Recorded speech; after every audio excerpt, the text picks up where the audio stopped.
Théo, 2 courts-métrages assez émouvants vont être projetés ce soir au cinéma Tape Castille à Poitiers. Oui, documentaire réalisé par des personnes en situation de handicap qui sont salariés de l'association Pourquoi pas la ruche. L'un raconte l'histoire de Bérangère, l'autre l'histoire de Nadège. Un projet piloté par Jérôme Polidor, auteur et réalisateur. Nous sommes justement avec eux. Bonjour. Bonjour. Alors Nadège, déjà, on vous suit, vous avez un handicap qui est dit invisible. Qu'est-ce qui vous a donné l'envie de faire ce documentaire ? On vous suit pendant une dizaine de minutes dans votre quotidien.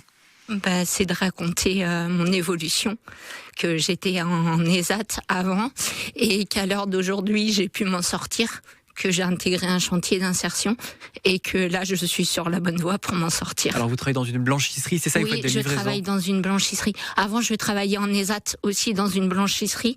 Alors les ESAT, on rappelle pour nos auditeurs, c'est les établissements qui accueillent et qui accompagnent les travailleurs en situation de handicap. Oui, c'est ça. Et du coup là vous avez rejoint la structure Pourquoi pas la ruche. Oui, depuis janvier 2023, donc où j'effectue les livraisons. Et qu'est-ce qui a changé justement en ayant rejoint cette structure? Qu'est-ce qui était différent par rapport à un ESAT? C'est pas du tout la même chose. On a plus d'autonomie. Enfin là en livraison j'ai plus d'autonomie. C'est moi qui gère les livraisons. Je pars toute seule. Quand il y a des problèmes avec les clients, c'est moi qui gère.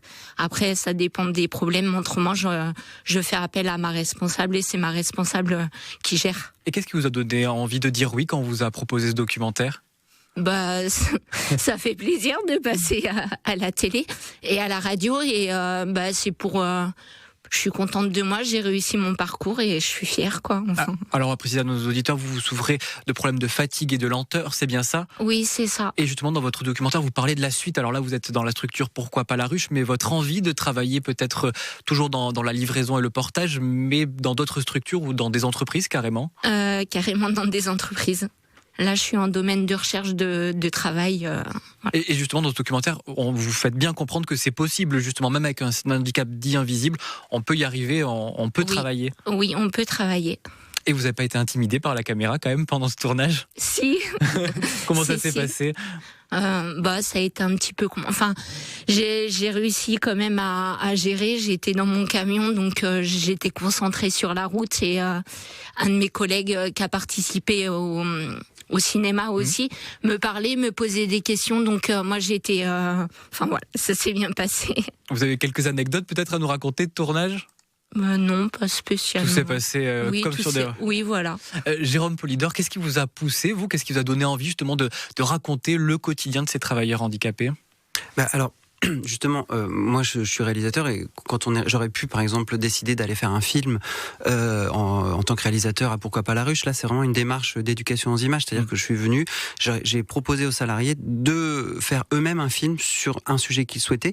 J'avais proposé l'autoportrait mais c'était pas obligatoire et donc effectivement Nadège et Bérangère ont eu envie de se saisir de ça. Donc moi ce que je trouve intéressant c'est de donner la parole à celles et ceux qui ne l'ont pas spontanément en fait, c'est-à-dire de prendre une caméra pour faire un film.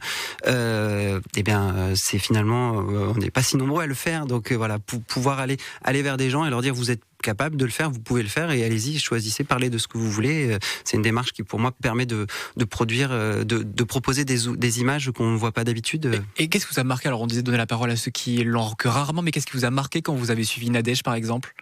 Alors du coup, c'est pas moi qui étais dans le camion, c'est pas moi qui ai filmé. Donc moi, ce que j'ai rarement eu, une qualité de discussion. On a beaucoup parlé cinéma en fait pendant cet atelier. Il y a Nadège et Bérangère qui ont réalisé des films, mais il y avait 7 personnes. Et en fait, on a passé 6 mois, on a regardé des films, on a discuté, on s'est vraiment posé des questions de cinéma. C'est-à-dire, Bérangère a choisi de se filmer avec des photos.